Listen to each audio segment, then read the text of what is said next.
excès de consommation de viande? Oui, ah bah écoute, je pense que ça fâche un peu moins. Je pense, sauf pour les carnivores, tu vois, voilà. Mais je pense que ça fâche un peu moins. Il y a quand même une prise de conscience. Il faut savoir qu'on a l'ANSES, hein, quand même, l'Agence nationale de sécurité sanitaire des aliments, qui nous, enfin qui pour le coup soutient cette démarche de diminution de l'alimentation de viande rouge principalement. Hein. Il faut savoir qu'elle n'en recommande que 300 grammes par semaine. Dépasser 300 grammes de viande rouge par semaine, tu mets ta santé en danger, Mhm. réellement. D'accord? Donc déjà, ça devient intéressant. Mais effectivement, quelqu'un qui consomme, allez, je te prends un exemple, c'est moi à l'âge de 16 ans. Je faisais la musculation avec Alban, qui s'appelait Alban Altermat, je crois. Je crois qu'il était troisième français de bodybuilding. Et du coup, bah, voilà, pour moi, il fallait des prods, tu vois. Donc je Mhm. me levais le matin, oui, 2 tranches de jambon. À 10 heures, poudre hyperprotéinée. À midi, un demi-poulet. À 16 heures, allez, des œufs, quoi. Tu vois, enfin bon, bref, c'était n'importe quoi, mais c'était comme ça. Qu'est-ce qui se passe? Rendu à ce stade, bon, d'abord, l'impact écologique est catastrophique, profondément catastrophique. Mais deuxièmement, au niveau organique, ça ne va pas du tout. Parce que cet excès de protéines va de toute façon produire un excès de résidus azotés, hein, l'ammoniac qui après se transforme en urée, acide urique. D'accord? euh, Ok, tu as beaucoup de protéines, mais le seul souci, c'est qu'on se rend compte que ces protéines ne peuvent pas être stockées. On ne peut pas les stocker. D'accord? À moins d'avoir fait une séance vraiment conséquente, tu vois, où tu sens que tu es rentré dans la structure de tes fibres, voilà, qu'il y a eu des déchirures, tu as fait un travail excentrique, isométrique, qui tire vraiment sur cette fibre. Euh, on sait qu'effectivement, de 0 à 2 heures après l'arrêt du sport, si tu manges là une bonne dose de protéines, elles seront utilisées à la reconstruction. Et à la limite, elles généreront moins de déchets. D'accord? Il n'empêche que tout le reste du temps, on devrait calmer la consommation de protéines. Parce que sinon, ça génère une acidose. D'accord? C'est l'une des premières causes de fatigue rénale et de calculs rénaux. Et il faut savoir que sans rein, en médecine chinoise, c'est pareil, l'énergie rein va être pompée. Et l'énergie rein, c'est l'énergie guerrière, c'est l'énergie sexuelle, c'est l'énergie de la création. D'accord? Donc, le sportif, au fur et à mesure, va devenir moins bon dans sa pratique, moins vaillant. Et il est important que les jeunes, et pour moi un jeune, c'est entre 15 et 30 ans, qui est en salle de muscu et qui a faux, ouais, putain, ce qu'il a dit, c'est n'importe quoi, je me sens bien, t'as vu la masse que j'ai, clac, clac et tout. Ah, ok. Ces gars-là sont assis sur leurs conditions initiales et sur la jeunesse. Mais ces gars-là sont les mêmes qui nous font trouver un pseudo-alibi. Ouais, un sportif de haut niveau, tu sais, il a tellement donné qu'à 35 ans, c'est normal qu'il aille à la retraite. Ah, je suis désolé, mais en général, quand il va à la retraite à 35, c'est parce qu'à part le sport, il n'a pas du tout respecté et suivi une bonne hygiène de vie. Mhm.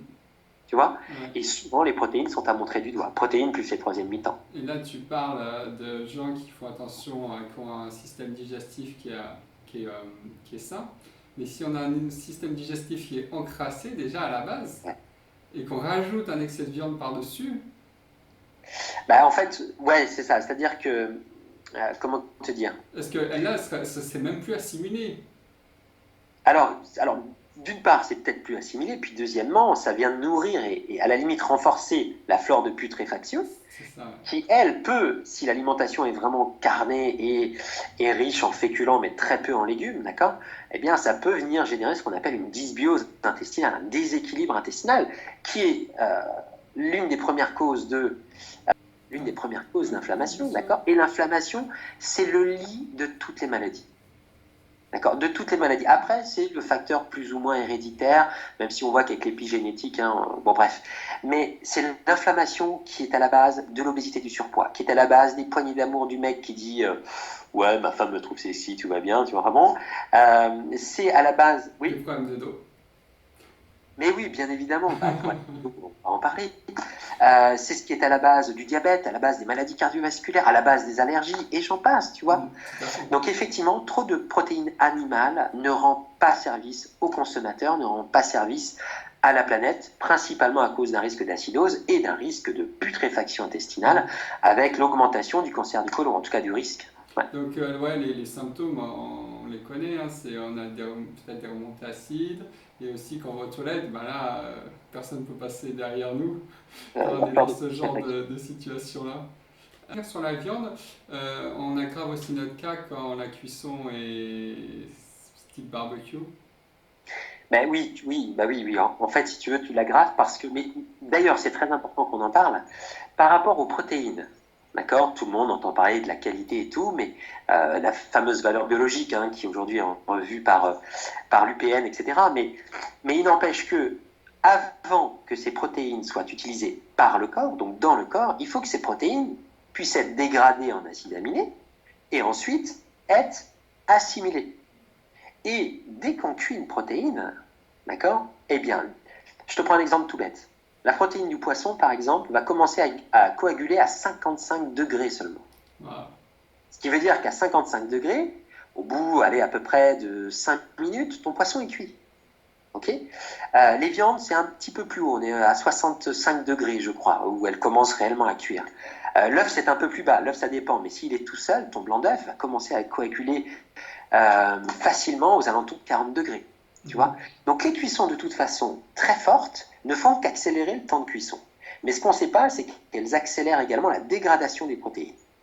Et effectivement, lorsqu'on a affaire à un barbecue, les protéines d'un steak, etc., vont venir se dégrader, coaguler, former la réaction de Maillard en général. Et là, on se rend compte que la capacité d'assimilation de cette même protéine carbonisée, ou en tout cas bien grillée, chute au même titre et se met au même niveau que des lentilles, par exemple. Ce qui veut dire que le carnivore de base, qui ne mange que du barbecue pour faire fondre la graisse de la viande et se faire un régime de protéines maigres, a tout faux. Parce que sa protéine est mal absorbée. Deuxièmement, ses résidus de charbon se retrouvent dans l'intestin. Il faut savoir que seule l'eau de Javel les dissout. On n'a pas d'eau de Javel dans le corps. Et surtout, n'en buvez pas. Okay, et donc, du coup, si tu veux, tout étant encrassé, okay, on va avoir un amas de substances profondément cancérigènes et qui vont générer de l'inflammation. Hein, c'est issu du feu. Quand je mange du feu, je génère du feu. Hein, c'est simple. Et, voilà. Et là, on a un problème. C'est d'une part un risque d'excès de protéines, une protéine mal assimilée, qui a des résidus dans le corps sous forme d'ammoniac et d'urée, et dans l'intestin sous forme de réaction de Maillard. Tout faux. Ouais, c'est la cata. Donc moi, je citais l'exemple du barbecue, hein, parce que tu me disais dans la formation que du moment qu'on cuit à haute température sec, ben, c'est là qu'on a la réaction de Maillard. Et donc l'idée, c'est de faire l'inverse, donc du coup, d'essayer de cuire les aliments de façon douce, donc à pas dépasser 80 degrés, on va dire, et, ouais, mais c'est dur. et dans un environnement plutôt humide. C'est ça, c'est ça. Bah, tu as tout dit là. Tout est là. Okay, donc après, ouais, il faut juste redécouvrir pour ceux qui veulent encore manger effectivement de la viande. La cuisson à l'étouffée, par exemple. La cuisson à l'étouffée va être intéressante pour garder la saveur de la viande et générer un peu d'humidité avec l'eau de constitution des légumes, par exemple. Tu vois, ça c'est intéressant. Et puis sinon après, ce qu'on fait, le meilleur moyen de manger une viande sera de la manger bleue si c'est une viande rouge. Mais là, pareil, assurez-vous de la qualité sanitaire de cette viande. Et quitte à en manger moins, mettez-y le prix et mangez une viande Déméter, quoi. Ouais, ne serait-ce que pour manger une viande qui soit saine au niveau de l'énergie aussi. Bah alors là... Bon, on va pas rentrer dans ce débat. Sinon, ça va être trop long. Je veux bien, mais... Continuer à manger des protéines, mais par contre, quand on veut donc diminuer notre consommation de viande ou l'arrêter, la stratégie que j'emploie, c'est d'essayer d'associer des légumineuses avec des légumes, avec des, comment dire, soit du riz, du quinoa, des choses comme ça, pour avoir un apport complet. Ouais. Alors tu sais, par rapport à cette complémentarité protidique, hein, donc le fait que les légumineuses ne contiennent pas, je te prie de m'excuser, ne contiennent pas tous les acides, les fameux 8 acides aminés indispensables, hein. Ils ont même certains facteurs limitants. On a tendance à venir compléter donc cette carence par, effectivement, comme tu le disais, la famille des céréales, pour le coup. Hein. Alors, je vais mettre le quinoa et le sarrasin dedans, avec tous les graminées, riz, etc. Certains aujourd'hui, tu pourras voir dans des articles végétariens ou végétaliens que c'est que nini, n'importe quoi, que les haricots blancs, le pois chiche et tout, ont un aminogramme, donc une lecture des acides aminés, dont les 8 acides aminés indispensables, en quantité équivalente, voire supérieure à ce qu'on appelle la combinaison en acides aminés indispensables de la protéine de référence. Bon, c'est vrai. Haricots blancs, pois chiches, je crois qu'il y en a un autre nom que j'ai oublié. Les petits pois, non, je le ne sais quinoa, pas. le quinoa. Alors oui, là on quitte les... Oui, le quitte. quinoa serait intéressant, et le sarrasin également. Hein, bon, mais toujours est-il que, comme je te le disais tout à l'heure, on a les 8 acides aminés, mais par contre on a affaire à des végétaux. Et les végétaux sont merveilleux, sont porteurs de fibres, le fameux balai qui permet de nettoyer dans l'intestin la réaction de Maillard et j'en passe, donc très important.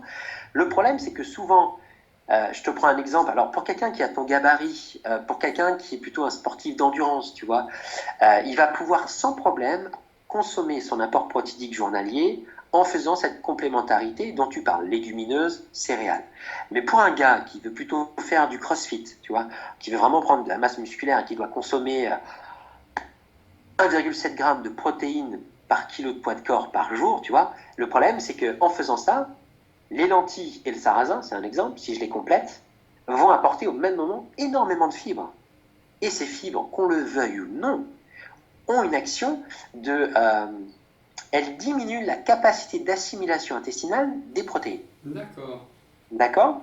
Donc c'est pas du gâchis parce que ces fameuses fibres vont nous intéresser pour nettoyer l'intestin et elles ont plein de vertus. Yes. Mais au niveau réel de l'assimilation protéique, on a un souci. D'accord. Et c'est d'ailleurs pour ça que des sportifs de force, de prise de masse, qui sont végétariens, devront de toute façon passer au complément en poudre avec par exemple la protéine de chanvre. Très intéressant. Ah, cool. Ça, je pense que ça va faire partie de ma stratégie prochainement. J'étais Good. justement en train de m'intéresser à cette chose-là. Oui, puisque comme tu le disais, il y a des sportifs de haut niveau, il y a eu Mike Tyson, il y a eu des grands athlètes, Carl Lewis, Ouais. je crois, Usain Bolt, qui étaient végétariens, quoi. Donc Tout à fait. c'est possible. Ah ben, alors, mais c'est marrant parce que tu verras, je sais pas si tu es abonné au magazine Les Mills. Oui. Ben voilà, j'ai été interviewé à ce propos, vegan et sport, est-ce compatible ou pas? Donc je reviens sur ce que je viens de te dire, et je crois que j'y ai mis le lien de tous les sportifs, dont des bodybuilders, enfin, vraiment des gros massifs qui sont véganes et qui y arrivent, quoi. Mais alors là, par contre, j'insiste, hein, déjà qu'un sportif de haut niveau, en général, sa diététique prend une grosse part de sa vie. Chez un vegan, c'est conséquent. Ouais, parce que le végétarien, il peut encore aller puiser dans l'œuf. Mais complètement, complètement. Et puis l'œuf est quand même un gros vecteur de protéines de qualité, hein. Il est très intéressant. Mais un vegan, je pense que c'est pas donné à tout le monde et qu'au pire des cas, de toute façon, il y a vraiment des règles qu'il faut respecter à long terme. Ok, merci.